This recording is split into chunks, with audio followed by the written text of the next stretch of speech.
Desde que me lembro, ser mãe sempre foi meu maior sonho.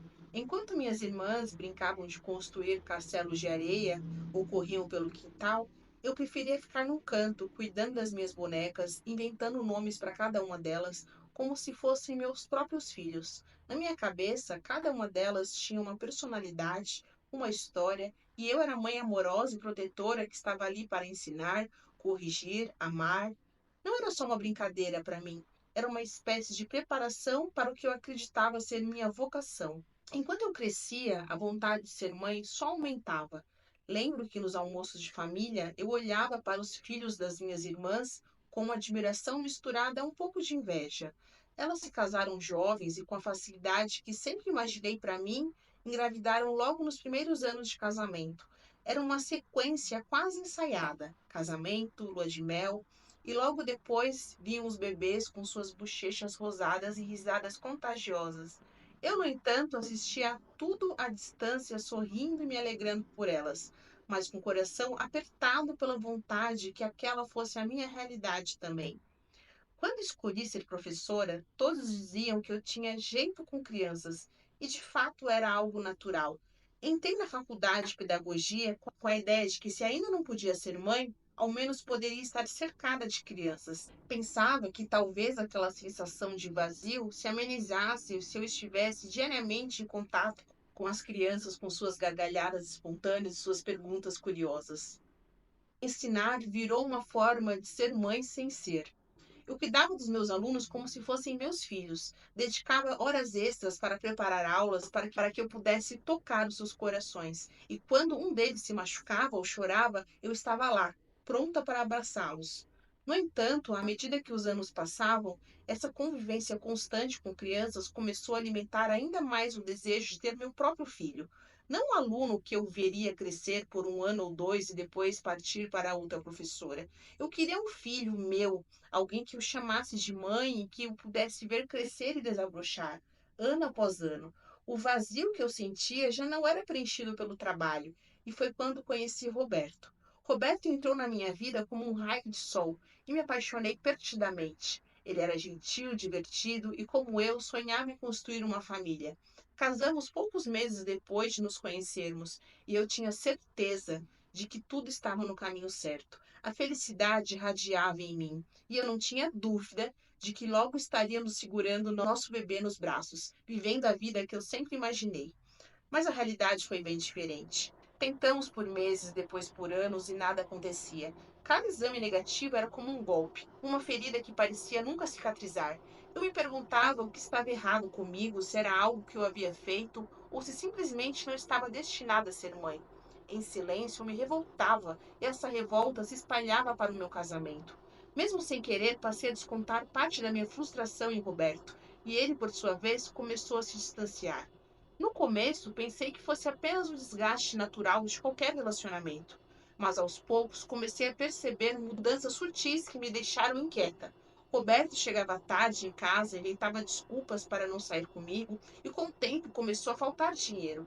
Eu não entendia o que estava acontecendo, mas algo dentro de mim dizia que aquela relação estava se deteriorando de uma forma que nem o nascimento de um filho poderia salvar. Foi nesse turbilhão de dúvidas e dor que finalmente aconteceu o inesperado. Eu estava grávida. Quando vi as duas linhas surgindo no teste, precisei de alguns segundos para acreditar. A princípio, pensei que fosse uma brincadeira da minha mente, uma ilusão causada pelo tanto que eu desejava ver aquele resultado. Meus olhos se encheram de lágrimas, o coração disparou numa mistura de felicidade e choque. Depois de tantos anos de tentativas e decepções, finalmente estava ali. Eu estava grávida. A primeira coisa que eu fiz foi correr até a sala onde Roberto estava distraído com alguma coisa no celular. Não disse nada, apenas entrei e entreguei o teste nas mãos dele, sem saber se ria ou chorava. Ele demorou um pouco para entender o que estava acontecendo, mas quando percebeu, seus olhos se iluminaram. Roberto me abraçou com uma força que eu já nem lembrava mais que ele tinha.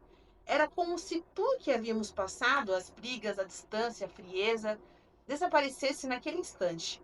Por um breve momento, eu senti que estávamos unidos novamente. Nos dias que se seguiram, nossa casa pareceu se transformar. Havia uma energia diferente, uma esperança que eu não sentia há muito tempo. Eu tinha certeza de que aquele bebê era o elo que faltava para nos manter juntos. A rotina ganhou novos significados e todos os nossos planos se tornaram uma contagem regressiva para a chegada do nosso filho.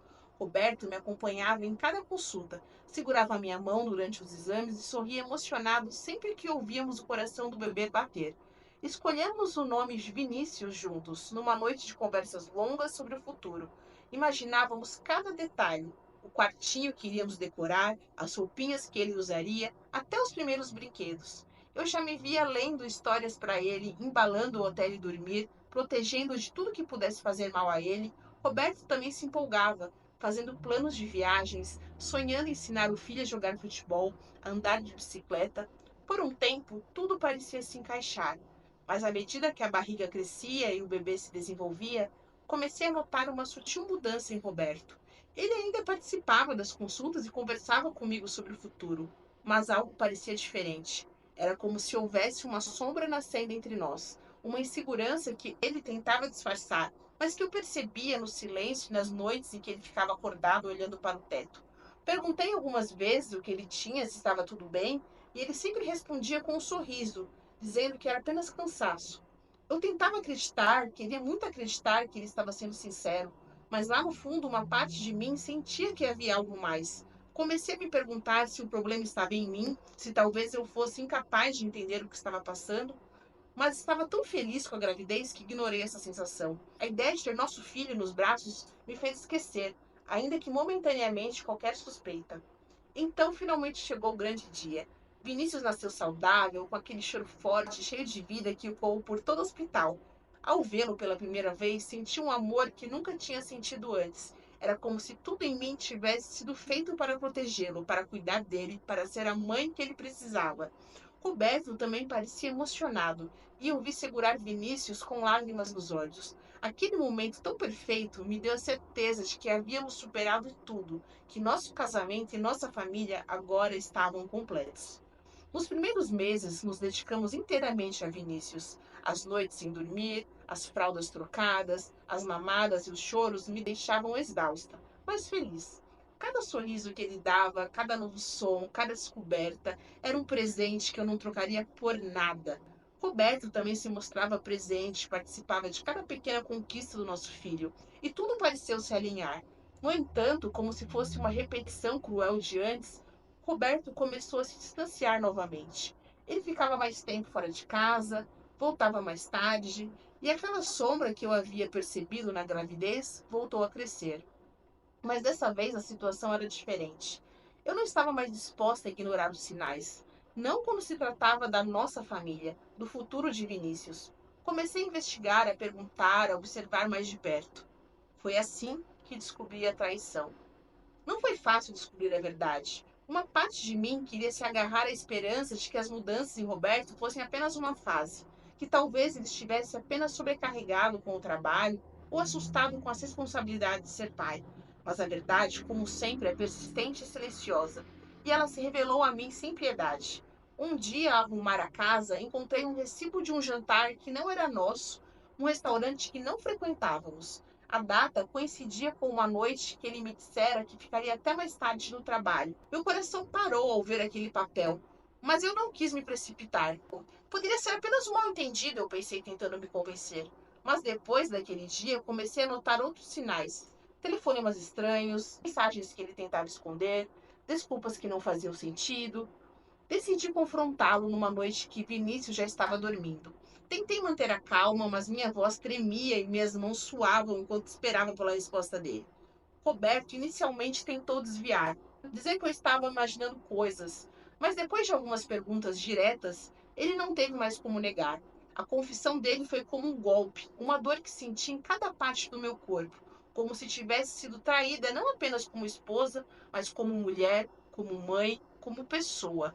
As lágrimas escorriam enquanto ele tentava justificar seus atos, dizendo que estava confuso, que não sabia lidar com as pressões e que eu, tão envolvida com nosso filho, talvez tivesse me afastado dele. As palavras dele, no entanto, soaram vazias para mim. Não havia desculpa que pudesse apagar o que ele fez. Não havia justificativa para a dor que ele causara. A decepção era profunda, mas o amor que eu sentia por Vinícius me deu forças para fazer o que era necessário. Decidi que partiria e assim eu fiz. Recolhi as coisas de Vinícius e as minhas e fui para a casa da minha mãe. Ela me recebeu de braços abertos, sem perguntas, apenas com o apoio e o amor incondicional que eu precisava. Ali em sua casa, senti-me segura para reconstruir minha vida ao lado do meu filho, longe de mentiras e traições. Nos primeiros dias, o sentimento de desamparo era esmagador. Olhava para Vinícius e me perguntava como seria o futuro dele sem uma família completa, sem um pai presente diariamente. Mas ao mesmo tempo sabia que ele precisava de uma mãe forte e determinada, alguém que pudesse ser seu alicerce. Decidi então que me dedicaria inteiramente a ele e ao meu trabalho. Se o amor de um casamento não havia dado certo, eu ainda tinha meu amor de mãe e minha profissão que também me preenchia. Voltar à escola foi uma bênção. Estar com meus alunos e ver como eles dependiam de mim, como eu fazia a diferença em suas vidas, me dava um sentido de propósito. Era como se cuidar daqueles pequenos, eu cuidasse de uma parte de mim mesma que precisava de cura. Vinícius, sempre sorridente, era meu companheiro de todas as horas. Tinha força para levantar da cama a cada manhã. Roberto, mesmo depois de tudo, não desistiu de ser presente. Ele ligava constantemente tentando ser amigo, oferecendo ajuda. Quando chegava o final de semana, ele pedia para ver Vinícius. Eu sabia que por mais que eu quisesse distância dele, não podia negar esse direito ao pai do meu filho. Assim, aos poucos, fomos estabelecendo uma espécie de amizade, algo mais civilizado do que eu imaginava possível, mas necessário para que Vinícius pudesse ter ao menos a figura paterna em sua vida. E assim os anos foram passando, Vinícius crescia feliz, cercado de amor, mas toda vez que ele saía com o pai, meu coração se apertava. Eu passava horas preocupada, temendo que algo pudesse acontecer, que ele não estivesse seguro longe de mim. E foi numa dessas visitas ao pai, numa viagem de fim de semana para a praia com os avós paternos, que meu maior medo se concretizou de uma forma que eu nunca poderia imaginar. O final de semana que Vinícius passaria com o pai e os avós paternos estava marcado havia semanas, mas a ansiedade me corroía desde o dia em que concordei em deixá-lo ir. Era a primeira vez que ele viajaria com o pai sem mim, e a ideia de vê-lo longe me causava um misto de apreensão e tristeza. Apesar de todo o tempo que já havia passado, uma parte de mim ainda desconfiava de Roberto e temia por Vinícius, especialmente em situações que eu não poderia controlar. Na noite anterior à viagem, arrumei cuidadosamente a mala de Vinícius, certificando-me de que ele teria tudo o que ele precisaria. Separei roupas leves, bonés e uma quantidade generosa de protetor solar. Ele era um menino de pele clara e eu sempre me preocupava com a exposição ao sol. Ao colocar cada peça de roupa na mala, não pude evitar de fazer uma prece silenciosa, pedindo para que ele estivesse em segurança. Roberto percebeu minha atenção e tentou tranquilizar-me ao telefone, dizendo que tomaria todos os cuidados, mas as palavras dele me soaram vazias. Na manhã da viagem, Vinícius estava eufórico. Ele adorava o pai, e a possibilidade de passar um final de semana na praia com os avós paternos parecia o programa ideal para ele. Quando Roberto chegou para buscá-lo, fiz questão de dar uma série de recomendações. Cuidado com o sol, Roberto. Não deixe-o no mar sozinho. Olhe para ele o tempo todo. Ele acenava com a cabeça, prometendo que seguiria cada instrução. No entanto, a sensação de que algo poderia dar errado permanecia. Ao ver Vinícius acenando pela janela do carro, senti meu coração apertar de uma forma que eu nunca havia sentido antes. Foi como uma premonição silenciosa, uma angústia inexplicável. Não consegui evitar as lágrimas que brotaram, e minha mãe, que assistia a cena comigo, comentou que eu estava exagerando. Talvez ela tivesse razão, talvez fosse só uma mãe superprotetora, mas aquele aperto no peito era algo que não se apagava. Mesmo depois que o carro sumiu na esquina, permanecia ali, olhando para o nada, tentando dissipar a preocupação. Durante o final de semana, eu liguei todos os dias para saber de Vinícius. Roberto atendia com paciência, garantindo que tudo estava bem, que Vinícius se divertia, que eu não precisava me preocupar. Um dia, o próprio Vinícius me ligou, dizendo que não iriam à praia porque estava chovendo. Eu respirei fundo, aliviada ao saber que ele ficaria em casa. O mar sempre me assustou, e a ideia de que ele estaria seguro em casa me confortou, mas eu estava enganada. Na manhã seguinte, Vinícius brincava na casa dos avós, enquanto Roberto e o avô organizavam as coisas na varanda. A avó, sempre carinhosa, permitiu que ele ficasse brincando na banheira de hidromassagem do banheiro da casa. Ele havia pedido a ela, e ela, querendo agradá-lo, disse que tudo bem. Antes ela tomaria um banho rápido e depois encheria a banheira para que ele pudesse brincar.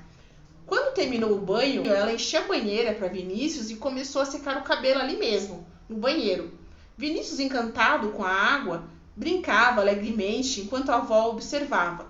Mas numa tentativa de pegar um creme que estava no alto do armário, ela se desequilibrou e o banheiro molhado a fez escorregar. Em uma fração de segundo, ela perdeu o equilíbrio, bateu a cabeça contra a pia e caiu desacordada. No impacto que o secador que segurava escorregou de sua mão e ainda ligado, caiu diretamente dentro da banheira. O grito de Roberto ecoou pela casa. Ele subiu as escadas ao ouvir o barulho, e ao entrar no banheiro encontrou a cena que jamais esqueceria. Vinícius e a avó, os dois imóveis. Ele tentou reanimá-los, gritou, chamou por ajuda, mas já era tarde. Naquele instante perdi meu filho e a avó dele. E a dor que Roberto e eu experimentamos foi um abismo sem fim. Quando o telefone tocou naquela tarde, senti um arrepio. Atendi e, ao ouvir a voz trêmula de Roberto, entendi antes mesmo de ele falar que algo terrível havia acontecido. As palavras dele vieram como punhais, cruas, devastadoras. Vinícius e minha mãe, eles se foram. O chão desapareceu sobre meus pés. Uma dor indescritível tomou conta de mim, como se cada célula do meu corpo estivesse partindo em 1000 pedaços. Soltei o telefone e desabei, incapaz de entender como a vida, que há pouco parecia tão cheia de promessas, havia virado um pesadelo sem fim.